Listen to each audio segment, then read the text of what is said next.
Hello, everybody, and welcome back to the Plough Lane podcast. I haven't done this in about a year. Um, so, yeah, it'll be interesting to see how this goes. Me and Scott have talked so many times before on live streams and stuff like that. So, it should be all good. This is if you're watching this on YouTube, you'll see our faces. If not, it will be on Spotify if you don't want to see our beautiful faces while we're talking rubbish about Wimbledon, probably. But, we'll be aiming to do podcasts probably once every week and stuff like that. So we'll get our thoughts in as we always do perfectly. Scott's always talking perfectly about Wimbledon. So yeah, let's get into it. In this episode, we'll be talking about the Luton game in the first game of the season, a 1-0 loss to the team which is tipped to be the favourites to win the league. So maybe not a bad performance at the start. We'll talk about the Lincoln game and probably our transfer business as well, as there's still spots in the squad where we definitely have to strengthen, but we've brought in some players and we'll talk about that as well. Scott, welcome to the podcast. First of all, before we talk about football, how was your summer away from Wimbledon? I think everyone kind of enjoyed it, like a nice long break, because it was a really good season last season. Yeah, it was short but sweet, wasn't it? Obviously, we had an extra couple of weeks of playing football and like the rest of them. So yeah, it was short but sweet. Nice to spend time with the family, but football's back, and it was back with a bang Friday night. It was indeed. The atmosphere was top tier. I think that's a really good way to start it. The tickets sold out in about 15, 20 minutes. We all had to queue in like a massive queue before the game. We were bantering between the Luton fans for the whole game pretty much. It was really enjoyable. How was the atmosphere for you? Because Luton away was one of my favourites when we drew 2-2 there. And it pretty much was the same. How's the atmosphere for you? And if we can have that every single week, it will back the boys as well. Yeah, 100%. We always have a fantastic backing, usually away from home, especially when it's more local to London and stuff. So it was, we were brilliant. All the fans were singing all the way through. Didn't hear anything really from Luton fans at all. Outsung them. I personally think we fought them on the night as well and showed a bit of the Wimbledon spirit on and off the pitch with the fans and the players. But no, it was one for the new players of Wimbledon to get the taste of it. And Nathan Bishop said in his interview that how phenomenal the fans were. So that's just a taste of it. That we've got a home game on Saturday, and they'll feel the full force of the Plough Lane vocals from the South Stand.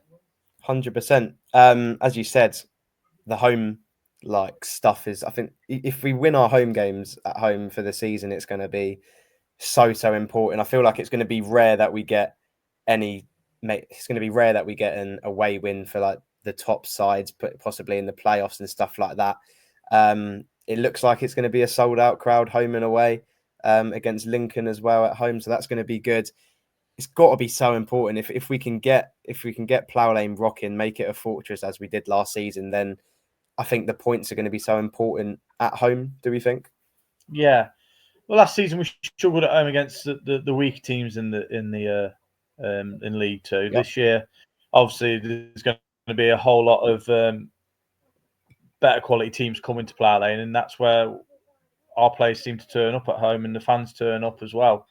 I think personally we need to go to these places like Luton, like Cardiff, like Barnsley, Reading, Bolton, all that are going to be up there. We need to go and try and get a point from them, and that's what we tried to do on Friday night, and we were so close to getting that point that we thoroughly deserved. Definitely the way that the crowd, turn up on a Saturday at home games, it really does push us through. It pushed us through against County last season. It pushed us through against Salford when we were struggling. We got a goal, 1-0 win. The Wimbledon players always say we're the 12th man, and we can say it week in, week out. We definitely are the 12th man for our squad. Yeah, 100%. I'm looking forward to it. To be fair, getting back to Plough Lane League One, it'll be rocking. Anyways, let's talk about Luton first. Disappointing. Didn't deserve them to win. Obviously, it was unlucky because of the own goal. But a 1-0 loss to Luton in the first game. Before we talk about the whole game itself, what was our kind of expectations going into Luton? I'll go first. I mean, I mean, everyone online was thinking of an absolute spanking by Luton, like 3-0, 4-0. A lot of people were predicting, but defensively, we were absolutely sound in that game. I wasn't really worried about them at all. They were looking to go over the top quite a lot. Don't know why I'm talking about that because I was talking about expectations before. What were your expectations going into Luton before the game even started? Well, we said, didn't we, on the little podcast preview before, and that, you know, my heart was saying a 1-1, but my head was saying a 3-0 loss. Obviously, the quality they had, you know, they've still got players that were playing in the Premier League for them, you know, playing against us on Friday night. And personally, at the end of the game, didn't really show. I thought they had popped it around really nice and slick at times. Yeah. But it was only in areas where it wasn't threatening us, and I thought the midfield three for us were excellent. They were every single time they had a touch of the ball, we were straight on top of them. So expectation wise, we expected to lose, didn't deserve to lose. But we'll be sitting here many times this year, and we'll be saying that, you know, we expect to go to Cardiff away and lose. Expect to go to Plymouth away and Bolton away and lose. But you know, this team is showed many times that, you know, don't expect that, because we can do whatever we can, and we're very resolute as a squad, and we're a tight knit team. 100%. It's probably better going into those games not expecting much as well, because we can expect whatever to happen. I mean, I just want to talk about probably our defence first, because every single long ball was being dealt with. They had Naki Wells, who was trying to get in behind all the time. Their wing backs pretty much playing the same formation against us. They were top notch. They could easily be playing in the Championship. We're going to be saying that a lot of times this season, where there's League One players that their quality is in the Championship and everything like that. But how solid was our defence as well? Joe Lewis barely had a pre-season, came in. Apparently he was still, this might be untrue, this might be fake news, but apparently he was having an injury during the game as well, just carrying it on so he could start, or then the options wasn't really there. How good was our defence? Because we were solid. If you don't think about the own goal, it was perfect, really, for me. Aerially, the back three didn't put foot wrong in the air. Did not put foot wrong in the air. Just a couple of times, Johnson has stepped out to one of the midfielders, and they just took one touch and kind of sold him a little bit. Same with Oggs, but never really looked too threatening to our defence, really. I thought Oggs was fantastic. I thought they had a 2v1 situation at one point, and Oggs decided to stay with his man instead of going to the ball. Fantastic decision, and they didn't get anything. Would have been really 1-on-1. Yeah, and then he made a fantastic header towards the end as well of the first half. I thought the back three were fantastic. I thought Steve Seddon and Asimwe were very solid as well. Defensively, I was really impressed with Steve Seddon, to be honest. Like when we signed him, I don't really think I was expecting much from him, but he got back pretty well at times. Like he seemed pretty fit, pretty match ready, and everything like that. Obviously, he's had a full pre-season, but he had a bit of pace, and he actually tried to get forward as well, which I really liked. Yeah, it's the only thing we're going to lack this season is a bit of creativity from the wingers. When we have got out and out left back and right back sort of as playing as wing backs now, whereas last season we had wingers playing as wing backs, so they were more attacking minded. So it's going to be very interesting to see if Asimwe can get forward a bit more, because I feel like he was pegged back a lot. He was fantastic touches and was very solid. But I just feel like we need to see what they can do going forward now. Maybe there's Steve Seddon might have been bought as a left wing back and a left centre half. Maybe we're in the market for another left wing back, which would be good. But I think every single player worked the socks off, not just the defence. I think Matty Stevens ran his legs into the ground. Josh Kelly ran his legs into the ground, and so did Miles Hippolyte. Yeah, Miles Hippolyte was really good, to be honest. Really, I feel like I was disappointed that, I mean, I can't really say I was disappointed, but that game was probably perfect for Marcus Brown. I mean, he kind of has that ability to get in behind. He adds a little bit of flair, and I feel like against those top teams, we're going to definitely need him. So I hope his injury isn't really too bad. He hasn't had much of a pre-season either, Marcus Brown. But We will see. We will see. Do you think Marcus Brown is going to be quite important? I mean, the lineup, we had three kind of central midfielders, Reeves, Smith and Miles Hippolyte, and it's going to be tough to maybe get Brown in there just because if we have three solid midfielders, it's really hard to break down. I mean, for me, Hippolyte, he's a Brown sort of player, probably just slightly slower. But technically, I said last season, I think technically he's our best player. I think his touches and his class on the ball is evident. But there's a few times that he was getting the ball down. He was megsing somebody, doing a nice bit of trickery, and we look up and unfortunately because the defence were pegged back so much during the game Friday, they couldn't then get forward, which then left Hippolyte trying to find through balls to Max Stevens. Now, we know Max Stevens hasn't got blistering amounts of pace, and maybe the game was screaming out for Hackford to come on slightly earlier. Just for that little bit of rawness, just getting behind that little ball every now and then. I've said it before on the podcast and live streams that away from home you need players like Josh Kelly in that now Hackford with pace on the counter attack, and Josh Kelly was fantastic the other night. Yes. I'm so glad that he's actually got the nod to go and start a League One game against the favourites. I thought he was fantastic and he battled really hard. And I just feel like Marcus Brown going into that team, is he going would he have done any more than Hippolyte on Friday night? I don't think so. I think Miles Hippolyte was in there for more of his defensive work, but that little bit of flair and technical class. So maybe Brown, maybe for one of the strikers, maybe, but that would have made us extremely could easily play him up front, to be honest. Yeah, it was really defensive. Yeah. One of my probably worries for this season is up front, and it's kind of weird saying that just because if you look at the squad depth that we have the most players up front as well. And it's just interesting. Like, I don't see Matty Stevens scoring a lot of goals this season, especially away from home. Like, he hasn't.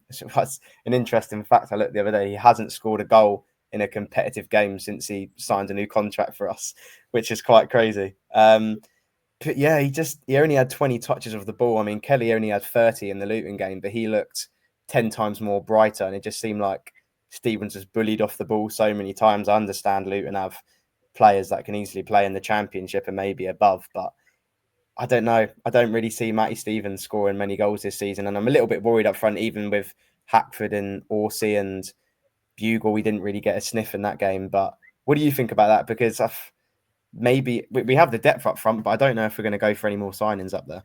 Yeah. I mean, for League One football, I think you need somebody with a bit of pace and power. We haven't got anybody that has both. We've got pace with Hackford and Josh Kelly, but Matty Stevens is either not quick enough and not tall enough, isn't he? So there's going to be worrying times, and to see Bugle still on the bench when we're losing 1-0 and isn't been chucked up there, he must be injured. He just must be injured still. Must be carrying something, because they must want him to play on Saturday or something. But yeah, worrying going forward, definitely. I think Orsi's not the player that a lot of people think he's cracked up to be.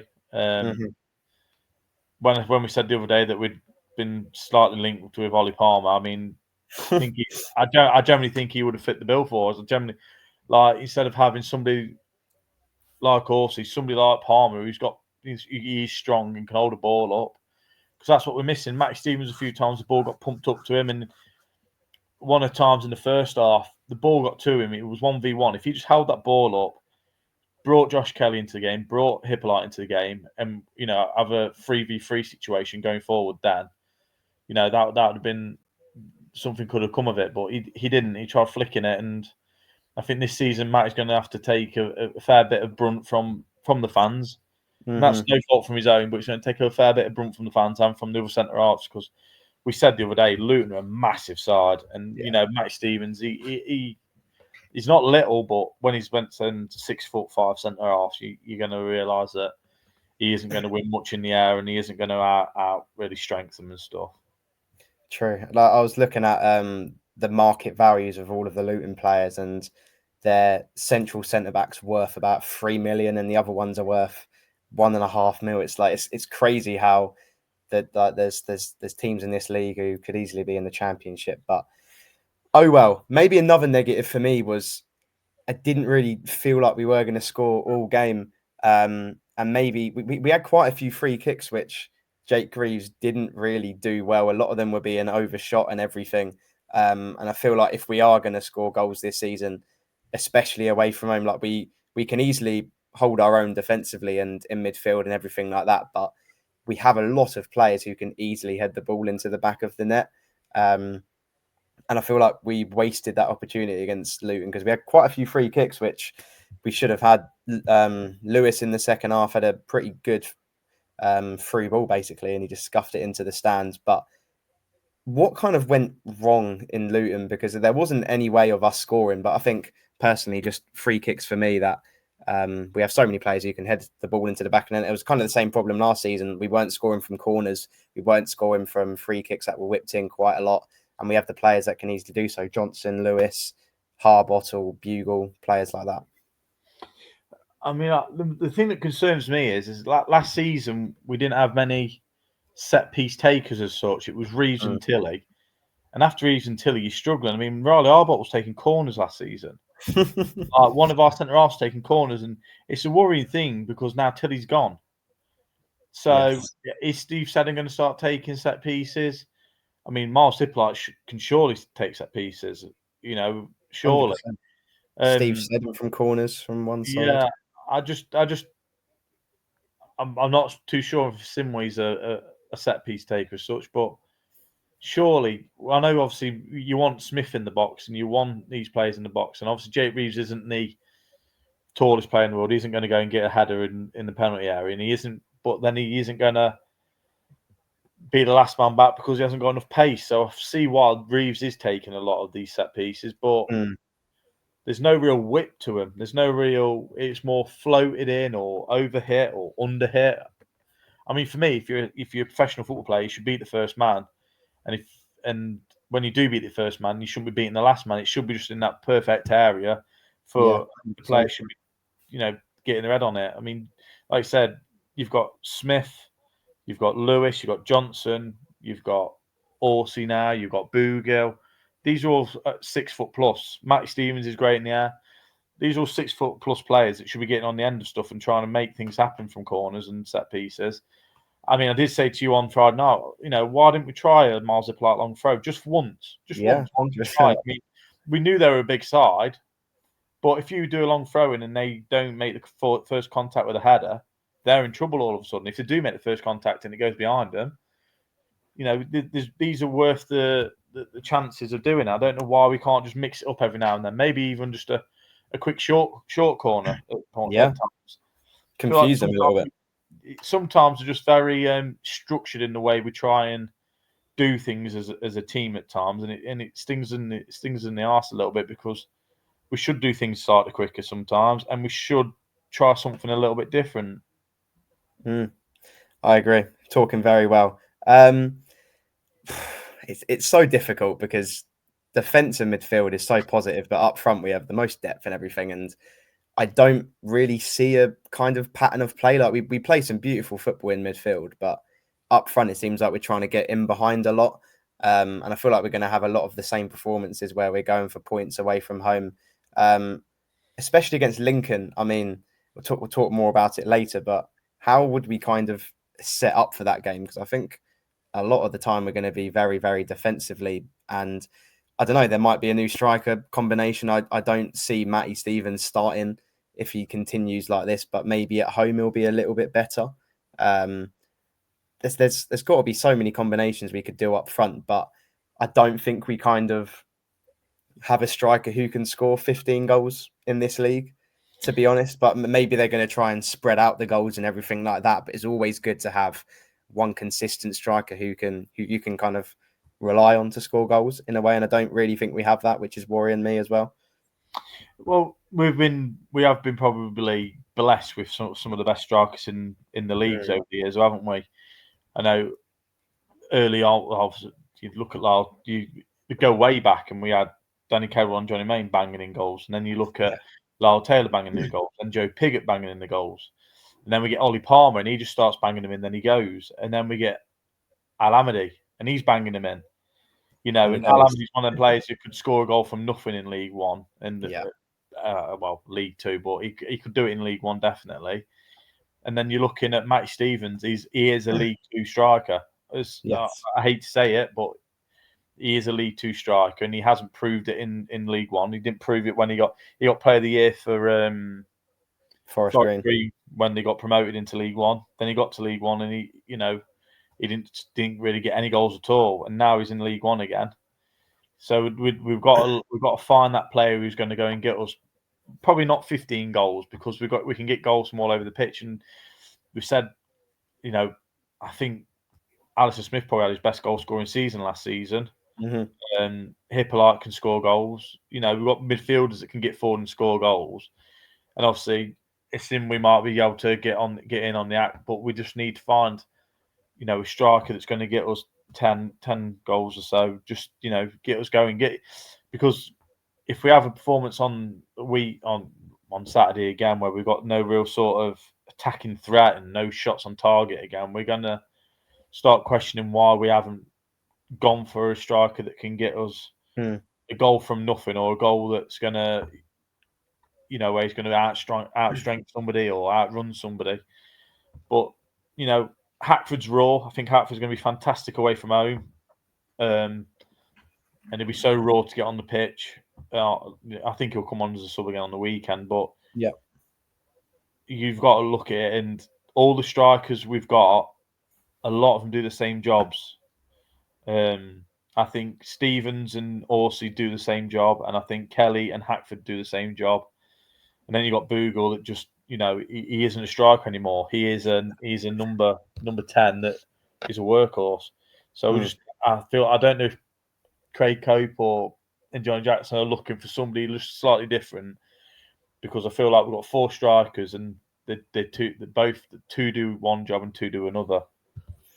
Exactly. I to be fair, I haven't really heard any rumours for players up front. I mean, there's weird rumours like Sam Cosgrove and Ollie Palmer, but I've heard apparently Wimbledon don't want Ollie Palmer back, even though I think that would be a decent option to go for, as he did score a fairly fair amount in League One last season. Sam Cosgrove is a no for me if that ever happens. I feel like that's fake anyway. Can't have him back. I've heard a winger. Hopefully that's a left wing back, to be fair. But we'll talk about squad depth in a bit. Some more positives for Luton. I think the second half was pretty good. I mean, for maybe 20, 25 minutes, we were in their half, kind of dominating possession, dominating the ball, getting some crosses in. I think that was another positive for me, but we just couldn't find that kind of finishing touch. And it's a shame about the goal as well, because Seddon came forward, he put in a decent cross, and if it was a little bit higher, then they wouldn't have gone on a counter attack and scored. The Johnson own goal was really unlucky. I thought he had a decent game. Do you think he should have gone for it? Because Bishop was quite out. I don't know if that was miscommunication, but it seemed like Woodrow for Luton, if he did miss it, would have probably got to him, to be honest. Johnson's got to go for it, but I feel like Bishop's position is slightly one to look at again. He's either near or there. He doesn't want to come and claim it, and he doesn't really want to stay on his line. And after that, he's unsavable anyway, even if Bishop's off his line slightly. But it just puts a doubt into Johnson's mind when he looks over and sees Bishop, in between 2 positions sort of things. Unfortunately, it's one of the things where the whole defence had to shift across, because Joe Lewis stuck to Naki Wells like glue all game, touch tight all game. He went out to where Naki Wells was. Naki Wells just got half a yard and then put a box into a dangerous situation, and it's left Johnson in a situation where he's got to either head it or let it go and hope he misses. And in football, you have to make them split decisions, don't you? And he made a split decision, and it's unfortunately it's gone in the back of the net. But I don't think any Wimbledon fan can stand there and go, useless or whatever like that, because then the end of the day, every single player made a mistake everybody made a mistake, but they were so good. Or every single player was so good. Yeah. But football is about making mistakes sometimes, and it's a mistake. He'll own up to it. He'll move on from it, and hopefully one game soon he can put it in the right end of the. Do we think if he wasn't bald, it wouldn't have gone in? No, definitely, it still would have gone in. Don't matter how much hair you got. Love it. Another positive before we finish talking about Luton. The new signings, in my opinion, were pretty good. I know we've kind of talked about it already, but in my opinion, Bishop was pretty good. He only had one kind of save to make all game, and it was swung out in the corner. Then he did that Luton player did a pretty good kick, and he saved it well. Simway was tidy, in my opinion. I think against the lower kind of teams in the division, he'll definitely be able to create more. But he kind of plays like Newville. He's not on Newville's level, but he plays in the same way. Hackford, when he made that burst of pace and won a foul, that's kind of what you want to see. Have that hunger, that energy, that desire. And I feel like if we have that this season from all the players in every game, we should be all right. Who was the other ones that came on? Seddon was decent, and Orsi didn't really do much. He nearly got him behind once. But yeah, we'll see. What did you make of all of the new signings that played against Luton? I think Nathan Bishop's going to be fantastic for us. I think after a couple of months with Bezo, he's just going to get better and better. We see that with Owen Goodman last year, how shy and how how he wasn't confident, and he just came out of his shell and was fantastic and player of the goalkeeper of the season last season. Especially because we have him on a 3-year deal as well. Yeah, well, it's a project. He's a project now, isn't he? He's got. I did say when we signed him and we signed Joe McDonald that we've got for 2 years now. We've got 2 keepers, and that's just the main focus. Bezo's had to every year have another loanee come in, and he's had to work with them, and then he works them so well, they just piss off and they go somewhere else. And now Owen Goodman's going to be playing against us, probably making worldies against us for Huddersfield. Whereas Bishop's going to be a 3-year project, and I think he's only going to every month he will get better, every game he'll get better. I thought he made a claim early doors about 10 minutes in. Now turned to me down and says that's going to do him the world of good. That's a great claim at the back post. And Goodman wouldn't have done that in his first game of the season. No. And, that's going to give him the load of confidence. Seddon, he always, for me, he was always a 7 out of 10 player, and he was that again on the weekend. Simway, I haven't seen anything really attacking wise from him. I thought he was very good when he was on the ball. I think he's very strong, and nothing really got past him. Hackford, raw. He's going to be getting in behind. He'll be getting some chances. I'm just hopefully when he does get a chance, 1v1, he can, put it away and show everybody what he's about. Then Orsi. You don't like Orsi, do you? You don't like him at all. Just don't get it. I don't get how we spent money on somebody like him when there's players out there you could probably put not the money to, but there'd be strikers out there surely on a free or a loan that we could put money into the wages or something. Because to be honest, I'm really surprised we haven't got Carney from Charlton, because there's been rumours for the whole summer. I mean, we had Britis Ombalonga as well, who was training with us. Then apparently he went to Stevenage and started training with them and binned us off when we offered him lower money than he wanted to.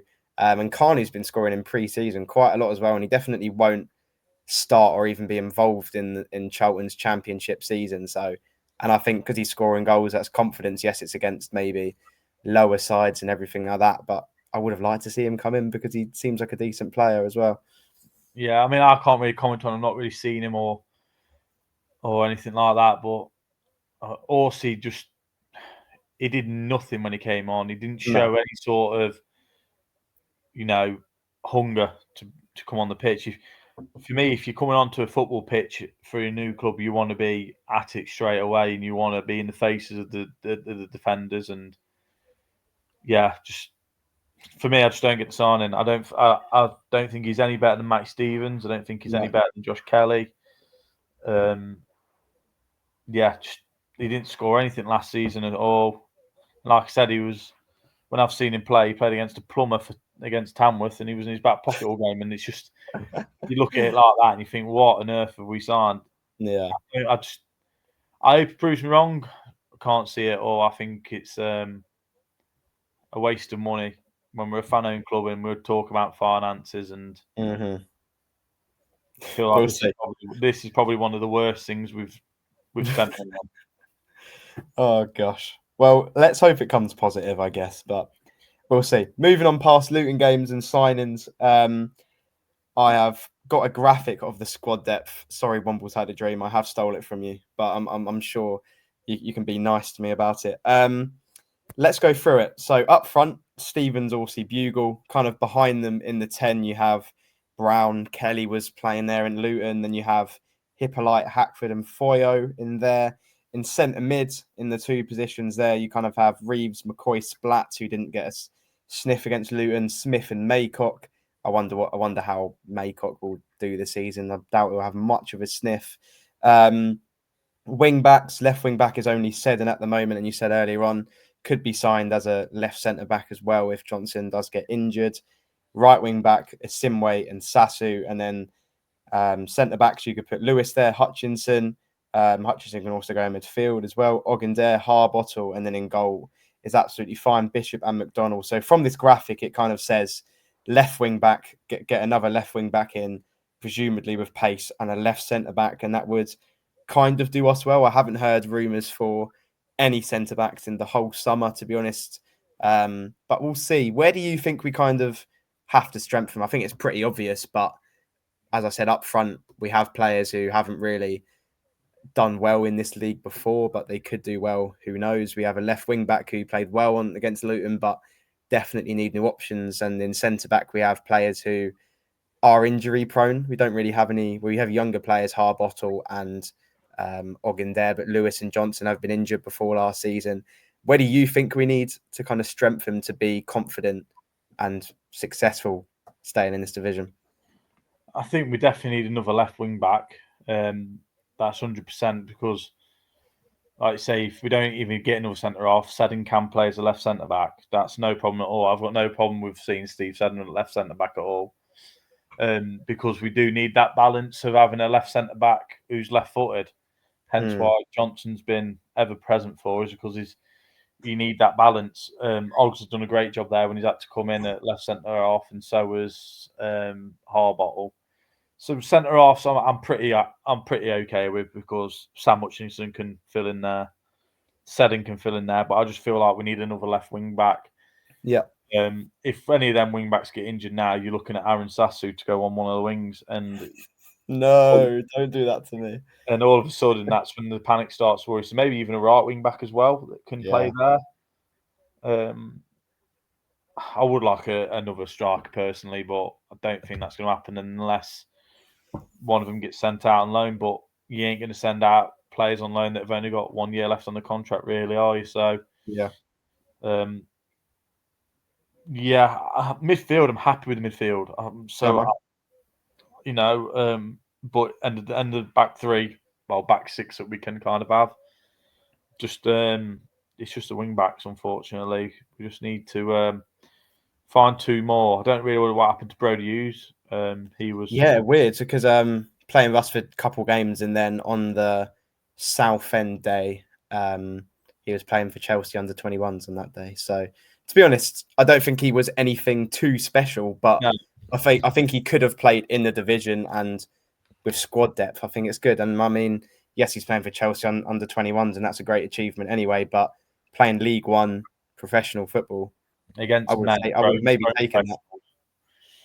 I mean, you look at James Furlong last year. We had him on loan, and he just did a job. He didn't set the world alight. He just did a job when Tilly was injured and stuff like that. So I don't know why we haven't gone for some young lad that, maybe it's to do with the game time we can give him. Yeah. I know that certain loan players have to have a certain amount of game time, so that might be a sticking point.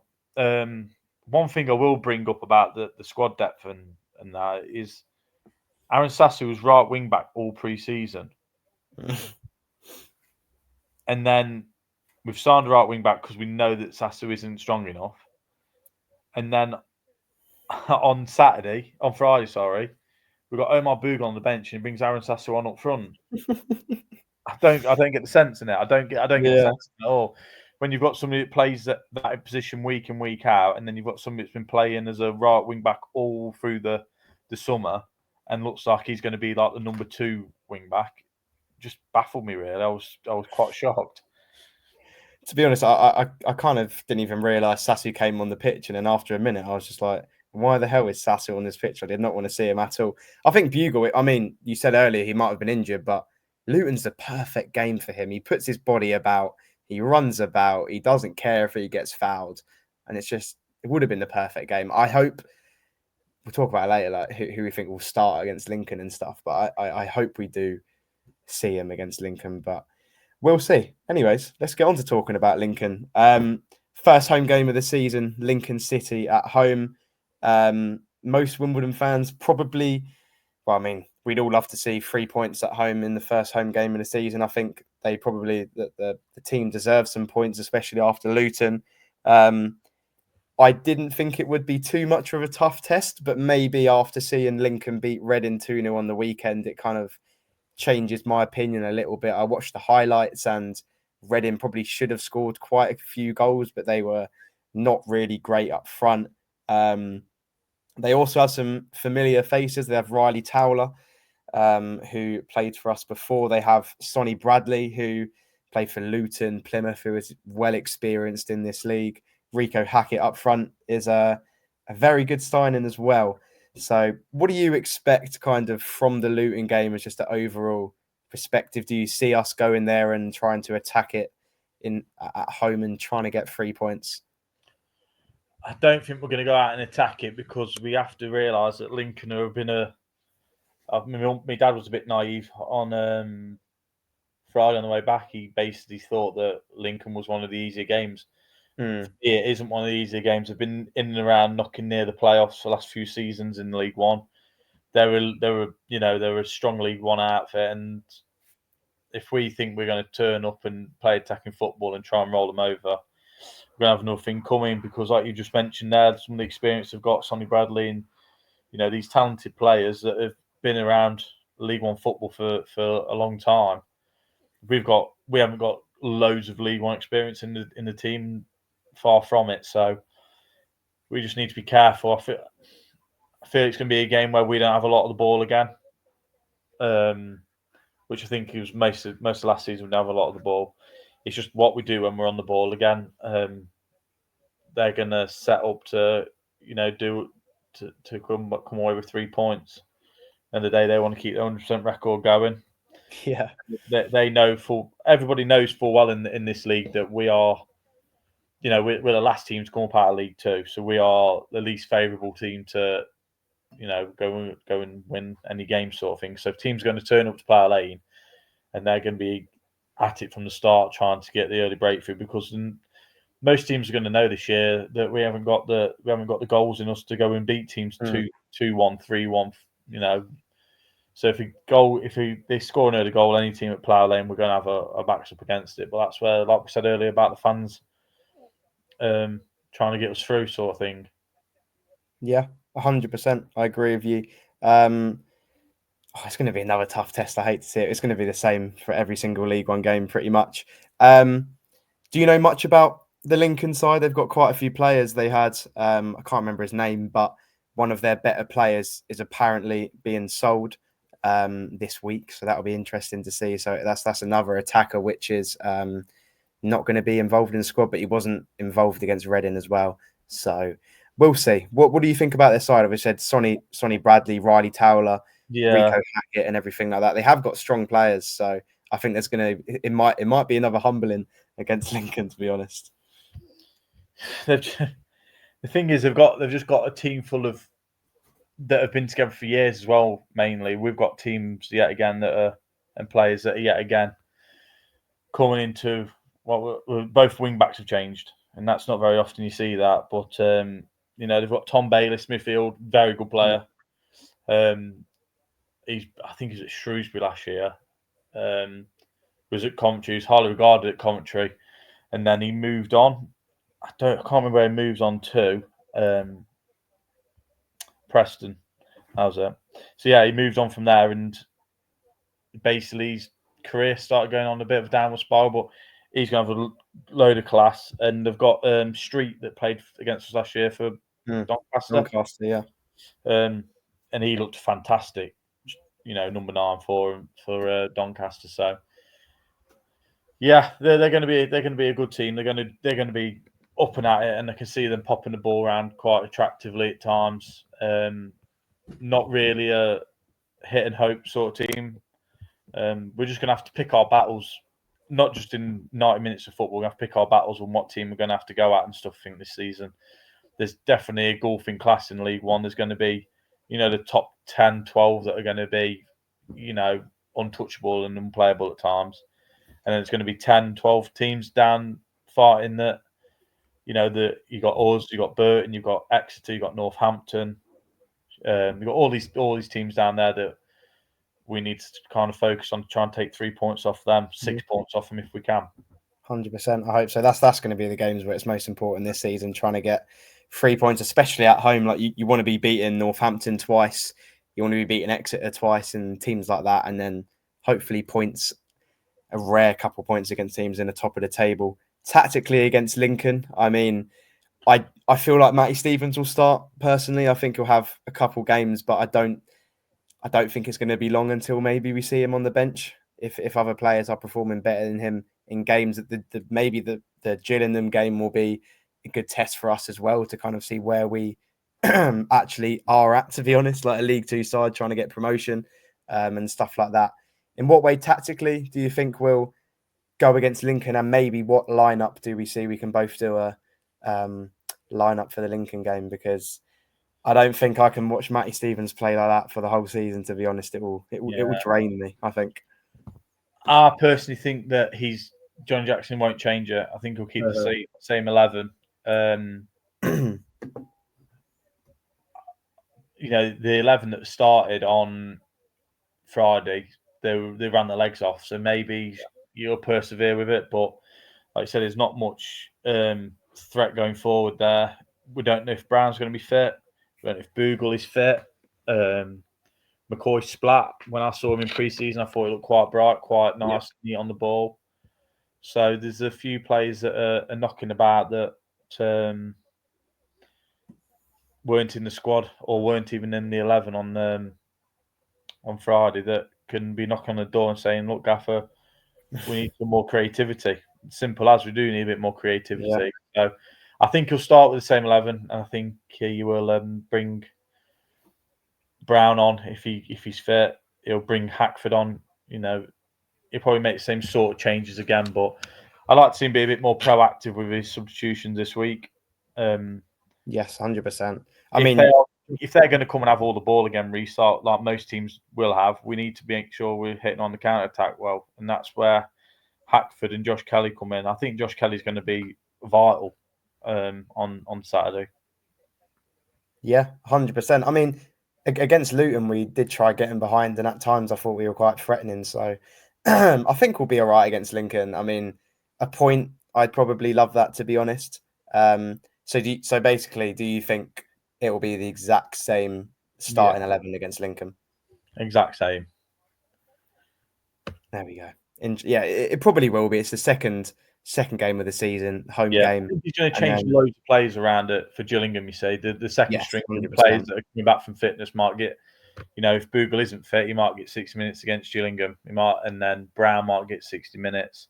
Joe Lewis will have a rest because obviously he's got a knock, and Harbot will come in, and there'll be a lot of changes next Tuesday. But the main focus is to stay in League One this season, and I think we need to make sure that we've got our strongest available team out and fittest available team out on Saturday. Exactly. Before we get on to the latter stages of the first podcast, I just added it in randomly. I was just looking at our fixtures while you were talking for August, and the fixtures are so tough. Lincoln at home on Saturday, the following Saturday, Reading away, Cardiff on the Tuesday after that, at home, Barnsley at home the Saturday after that, and then finishing it off with newly promoted Bradford City as well. I mean, To be honest, when the fixtures came out, I looked at it in August and I was like, the only game I maybe see us winning is Lincoln.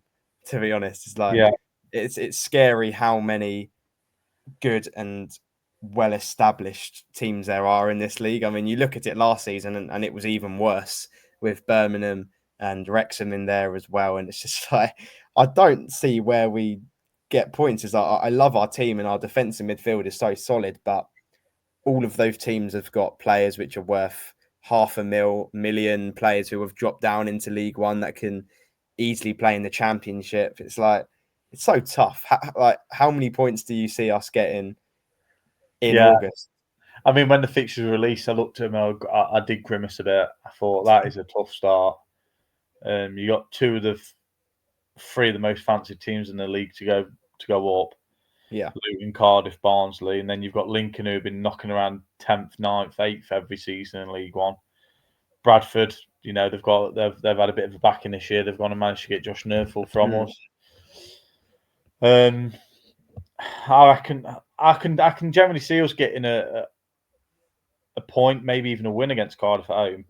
interesting. I'm being bold there, but I feel like Cardiff got a lot of young players come through, and Yes, on a Tuesday night away at Wimbledon, little old Wimbledon, little old Wimbledon. with the fans behind the players, you know what it's like at Plough Lane. Some of the young lads might just poo themselves, shall we say? But I feel like we get something against Cardiff. I think we'll get a point away at Reading. Wow, Um, bold. and I think we will beat Bradford. So Really? Wow. there's 5 points, and I think we'll get something against Lincoln. I think we'll get a point maybe against Lincoln. So let's say 6-7 points Take out of that, them really. games. 100%. I feel like this team's we've got clean sheets in us. I just feel like we've got Yes. so many clean sheets in us. Hmm. The only thing I fear is just goals. So 0-0s, 1-0s. That's where it's going to be, I think, this season. I don't see us scoring more than max 2 in a game, probably, to Yeah, be honest. It feels like this podcast has been most negative, but like it's just so hard to compete in this league. Like we yeah, have quality in our team, and as you said, clean sheets are. I feel like we will get a lot of them. We deserve one against Luton, and if we can, especially away from home, if we can set up like we did against Luton, there will be times where we maybe get a 1 or maybe get a 0-0 against Huddersfield, Blackpool, whoever it may be. But it's interesting. Let's just look back at the fixtures, and yeah, I can see us getting a point at Reading. I don't think Reading have got the best squad. They've definitely got gaps where they need to improve, but no one's perfect in the first month of the season. Like Luton, they announced Jerry Yates like 5 minutes before kickoff. He was walking out. I wasn't expecting to see him, and it's like many teams haven't got the finished product yet and everything like that. Like Luton's performance wasn't great. So it's probably the best time to play Luton, to be honest, the first game of the season. So we'll see. Then you move on to September. You've got Bolton away, Rotherham home, Doncaster away, Wickham. It's so tough, but we will see. We will see. Right. So that's what I've got now. We were pretty much talking about it, and we have already kind of. But how important the home games are going to be so important at Plough Lane this season. Away from home, we can set up defensively and do it as we did a lot of the times last season. Making a fortress at Plough Lane will be really important. I think the season ticket sales are around 5,500. So that's nearly about 600, 700 more than last season. So that's even more impressive. Do you feel like most of our points will be at home at Plough Lane? I think it's got to be. No, I think we'll get more away.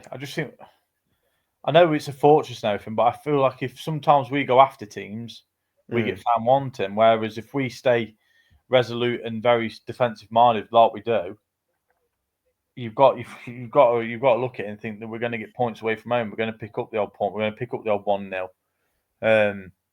Whereas you look at Cardiff at home and teams like that, they're going to come have all the ball, and we're not going to have a sniff. We're just not going to have a sniff, and then it's what we do off the ball as well, sort of thing.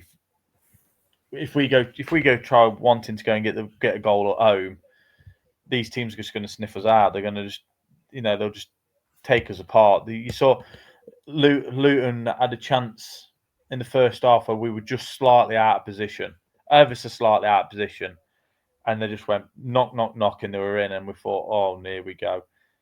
But there's going to be times where you need at home that it's going to be like that, because we are going to go and try and get 3 points. But there's going to be times where we're just going to get torn apart because of the position we find ourselves in. Exactly. We'll see. Anyways, let's end off the podcast here by doing our score predictions for the Lincoln game. I'll go first. Why not? It's so tough to kind of predict because we have a great side. We don't know what the lineup will be, as you said, probably be the same, as that's kind of the Johnny Jackson way. Hoping the subs can be earlier. Jackson's always had a problem with that. He always brings the subs on quite late, but we will see. The home atmosphere will be there, but same with Lincoln. Bet they'll sell out because it's the first away game of the season for them. I'll go with another draw. I mean, we both predicted 1-1 in the pre-match talk against Luton, and I think we probably were pretty much on the right track and definitely deserved a draw in the end. Would love us to see to score a goal at home, kind of boost the confidence for both the players, the fans, and the managerial team as well. So I'll go with a 1-1 draw to kind of go into Reading with a little bit of confidence. And also Reading tickets are out as well. So we got our tickets. 3,000 is the main allocation. So I think we'll get close to selling that. But yeah, that's my prediction. What about you, Scott? Yeah, I'm going to go 1-0 either way. There you go. Yeah, it sounds right, doesn't it? I'm sitting on the fence, but I think it's going to be 1-0 either way. Just hopefully we don't make any sort of slip-ups at the back. I know we were unlucky the other night, but no slip-ups, defend how we have defended, and hopefully we can get a goal out of nothing sort of thing. Or, I'd like to see us at home have, 10, 15 minutes where we just absolutely, we've just penned them in and we've just kept the ball ticking over. I want to see teams come to Plough Lane this season. I want to see them working like dogs trying to get the ball off us, because we haven't seen that. Didn't see it last season much, and we haven't seen it. Yeah. Hopefully we want to see it this season, where they're going to be chasing us around for a bit and making the ball do the work instead of us being knackered after every game, because we have got a small squad really. When you come to think of all the competitions, especially early on, Carabao Cup next week, and then the week after, I think we start the Virtue Trophy or Bristol Street Mo's Trophy or whatever it's called now. Yeah. So yeah, we've got that little bit of, there's a fair few competitions early doors, and we don't want to be having our players getting knackered and picking up these little knocks early doors. Exactly. I'm sure some of the academy boys will be, or the players that were brought from the academy that were introduced into the squad will be playing in those Virtue Trophy games. To be honest, I don't even know who we have in that competition. I think it's Crawley, some academy team, and someone else, but we'll see. I mean, nobody cares until we get to a knockout stage properly. Nobody cares. Exactly. To be fair, Johnny Jackson loves to go far in that competition. We've actually got quite far in it, to be honest, at times, and I think it's if you get to the final, happy days. But we will see. There's some good teams that will probably be trying to go for it. Anyways, full confidence for Saturday, hopefully. I'd love us to just maybe first 10, 15 minutes, just as you said, if we can have a 10, 15, 20-minute period of penning the team in at Plough Lane, that would be good. And I think just to start the game like that, boost the fans' confidence, because if we're just going to sit back all the time, the fans won't be enjoying that style of football. But it's League One, so what can we expect, really? But anyways, Scott, anything to say? Anything to boost the fans' confidence going into Lincoln? Just get behind them again. Just to absolutely get behind them again, because they appreciate how much effort we put into it Friday night, and we appreciate how much effort they put in Friday night. And at the end of the game, with they're standing clapping, and you could see how demoralised they were from what had happened, but fully deserved something out of that game. And that's all that the management team have got to get into the players' heads, that we deserve something out of the favourites in the league. Play like that every week, and we'll be absolutely fine. Exactly. Amazing. Well, Scott, thank you for joining us for the first podcast of the season. Hopefully be doing them once every week. But yeah, let's see how the Lincoln game goes. Let's hope we can have a point on the board, really. So yeah, we'll see. Amazing. Thank you everyone for watching on YouTube or Spotify, wherever you're listening from. And yeah, see you all on Saturday. Come on, you Dons.